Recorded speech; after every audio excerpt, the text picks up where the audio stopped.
We're ready to cut our piece of metal out, and you can see I've etched all around here, and I want to actually cut on the edge here, and I've etched the surrounding area so I can actually use that raised edge. It's not raised much, but we can use that edge as our guide. So we want to load our blade in our jeweler's saw. We've got our bench pin ready to go and our saw blade. So here's our jeweler's saw, and we have two ends here that I'm going to be dealing with. I'm going to go ahead and put the blade in this end first. And to know which way to put the blade in, you have to take a look at the blade, and you might not be able to even see. This is a pretty big blade. You can see the teeth pretty easily. But what you can do for the finer blades is just put your finger on there and lightly just go one direction. If it slides easily, like that, or try it again and go the other direction. You can see my finger kind of sticks a little bit.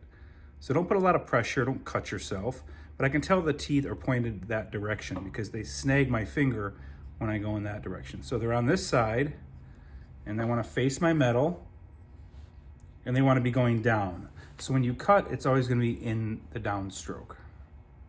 So the teeth should be facing forward and cutting down.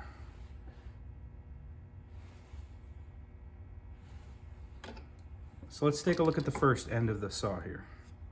I'm going to go ahead and place the blade right in there. Tighten that up.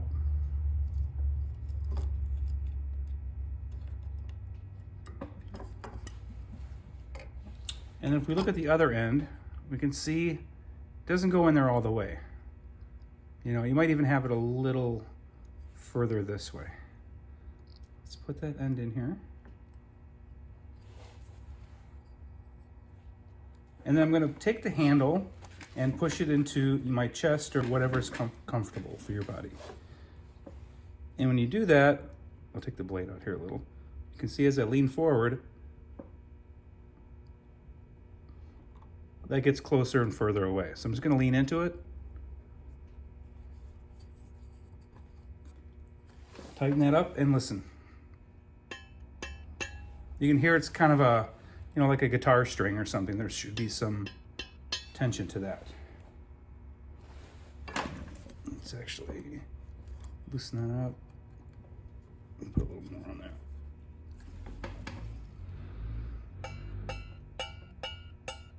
Kind of a high pitch. And so I already started my line, but when you want to start on the edge, if you really need, you can start, put your blade down, and even though you're not going to cut in the up, it can help you make a little mark.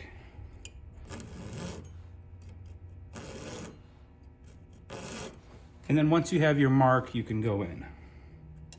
So remember, it only works on the downstroke.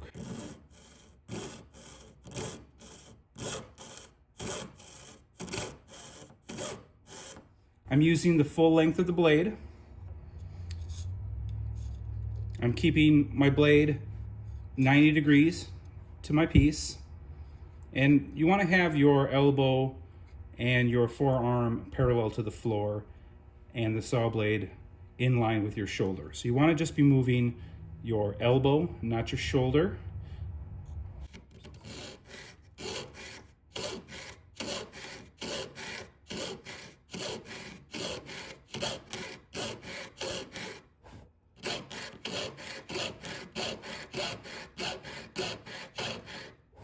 So as I approach where I need to cut, I'm going to kind of slow down. And I want this part of my blade to rest on this edge of the etch.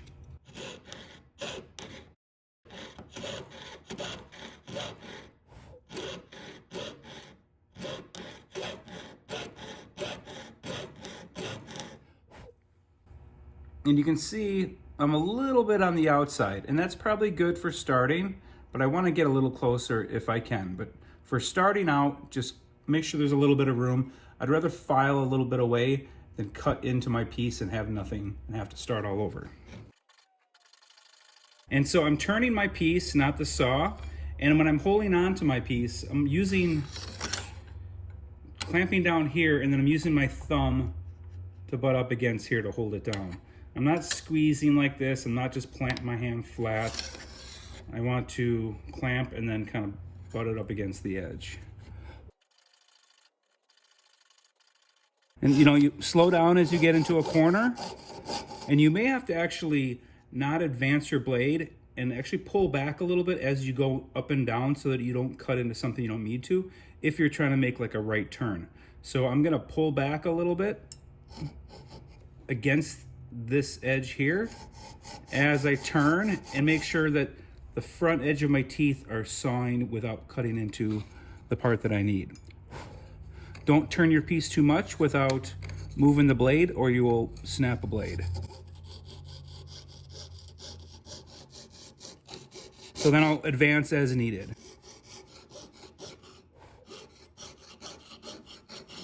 And remember, I'm moving the piece, not really my saw blade.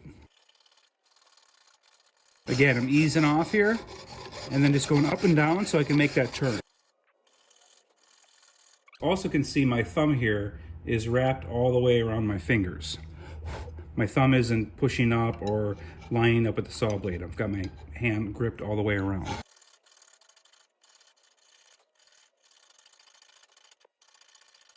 If you need to leave your piece for just a moment and you've got the notch in your bench pin, you can go ahead and leave it like that. If you're just gonna walk away for a moment, there's nobody else in your studio. But if you come in and actually bang that, you're definitely gonna snap that blade.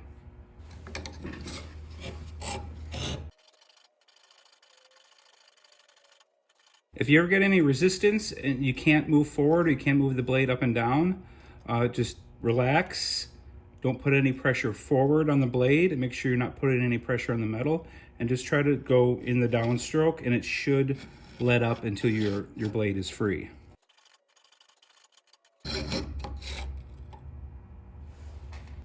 You can always use some wax as a lubricant, just like a paraffin wax.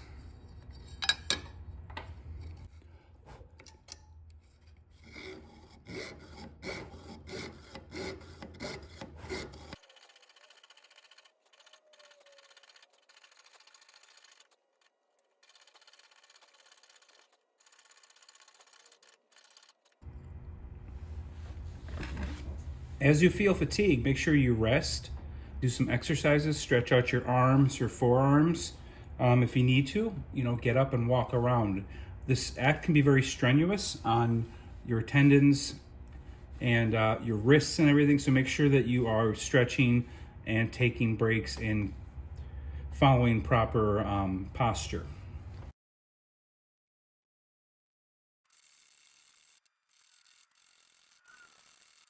As I make my way around, about 3/4 of the way around, this large piece, the scrap that I'm cutting off, it's starting to chatter with my saw blade. It's kind of getting in the way.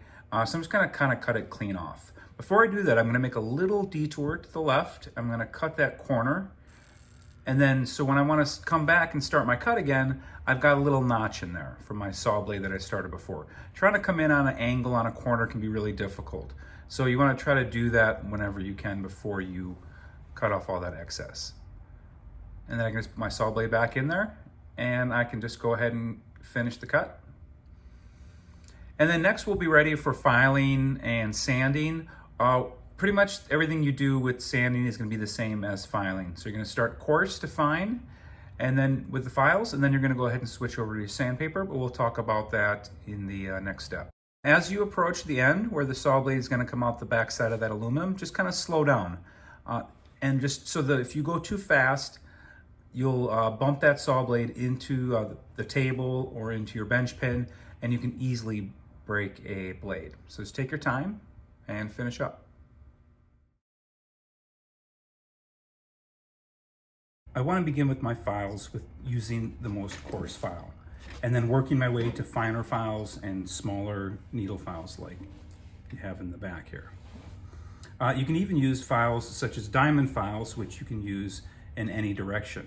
But for the most part, your most common files, these are all double cut. You only push down in the forward direction. It only cuts in the forward direction. So you don't want to just go back and forth really quick. You're just going to dull your tools, and it's not going to be very effective, and you're going to put more harm on your body doing so. So really just push forward. As you push down, just push forward. So as I mentioned, these are double cut. You can see the difference between these two. You know, this one's a little more coarse, this one's a little more fine. So I'm gonna actually start with this file, then I'll follow with this. And then if I need to, I will likely just go with my double cut jeweler's needle files. I love these things, I use them for everything. You can get in little corners. Again, my preference is half rounds. So you'll notice every file I grabbed, at least the ones I'm gonna use. I don't really care for the diamond files too much because they get pretty caked up pretty fast, but they have their purposes. But I'm gonna mainly use these types. And you can see here the profile. So you've got half round here and then flat on the bottom.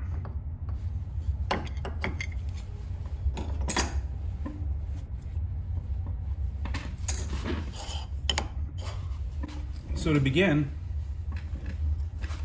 as I mentioned, I'm only gonna file and push down when I'm going forward. So I'm gonna go forward. You can also put your piece, you know, flat and file from there, but it's not as secure because it can go kind of wobbly. So I prefer to keep my piece as flat as possible. If I need to, I can lower my chair and get a, you know, and file from underneath.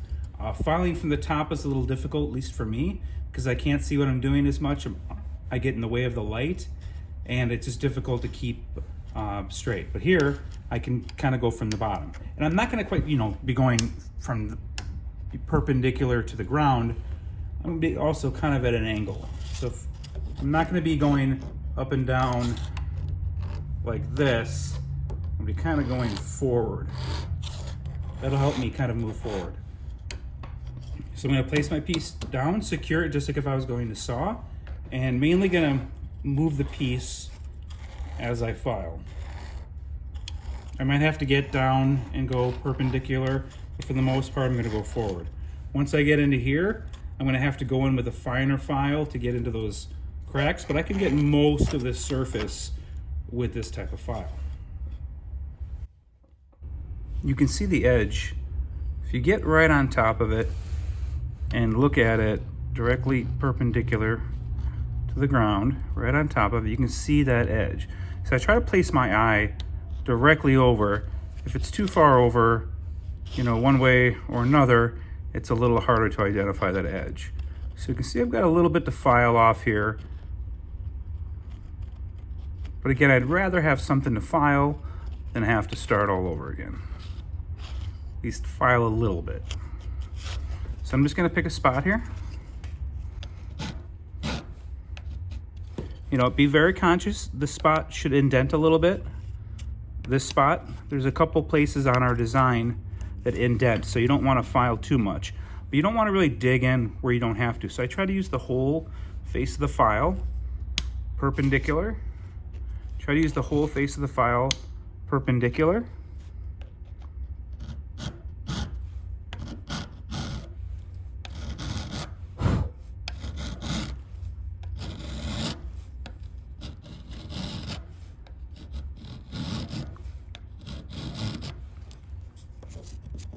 And you can see it start to disappear.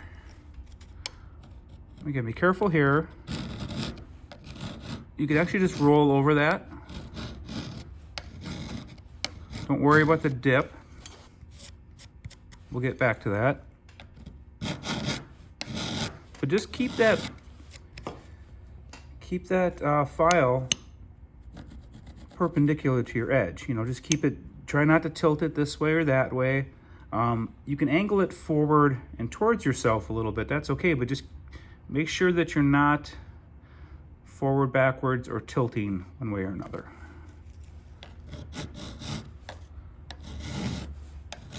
And I tend to file like this, like over the edge, so I have to be very conscious, and I usually have to sit to the left of my piece so that my arm can be comfortable and hit that at a true right angle.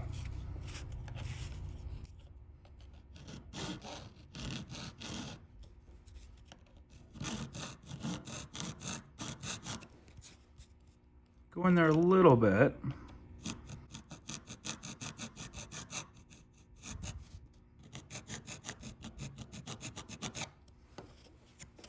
and then come out of that over here. Now it's a little difficult to see. Come to the other side, back from the beginning.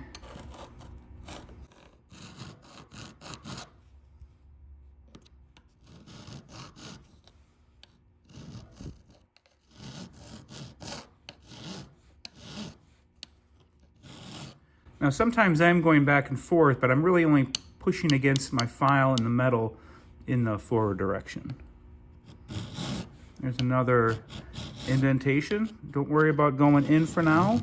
Just try to create a smooth transition from here through here. It should be a smooth line with just a dip, a little dip there.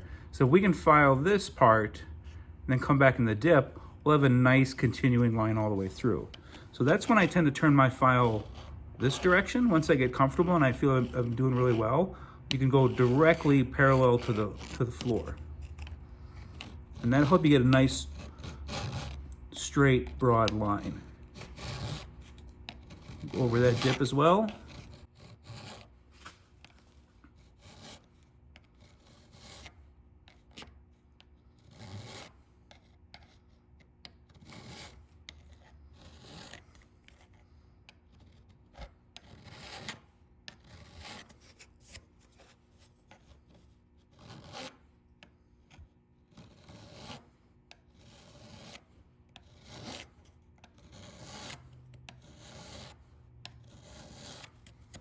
I just want to go until that little bit. You can see there's a little bit in there. That's okay for the dips, but I want to do that until that just disappears. You can see a little bit still there. But I got to be careful when I get into some of these areas. I might have to come in here with the half round.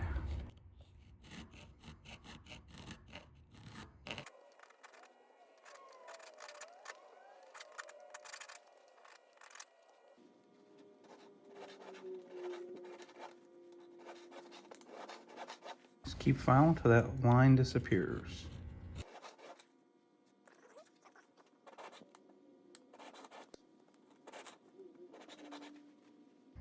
You can see that edge here. And you want to basically file until you see that edge disappear. So I'm going to be perpendicular this way. Doesn't matter if I go this way or that way. I just want to be perpendicular to the piece.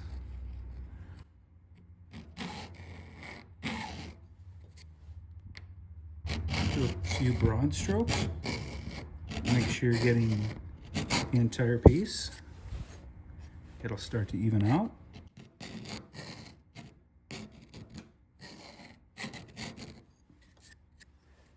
Take your time. Aluminum is a very soft material. It'll move.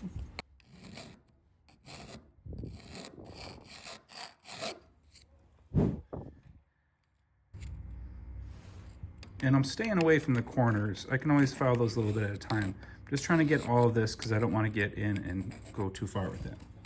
You can see here, there's some darker lines and lighter lines. That's because it's not totally flat. So I gotta be careful, make sure that I'm staying perpendicular to that edge.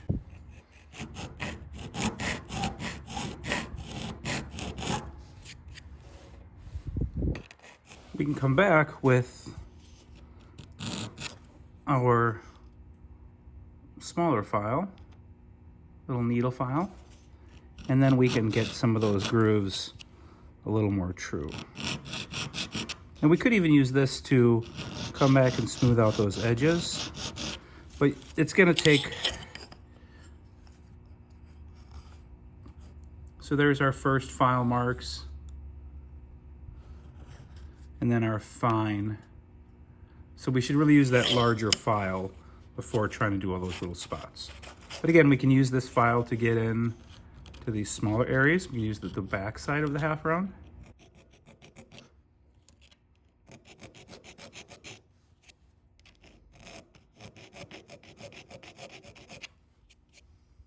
We could also use a diamond file, as mentioned earlier.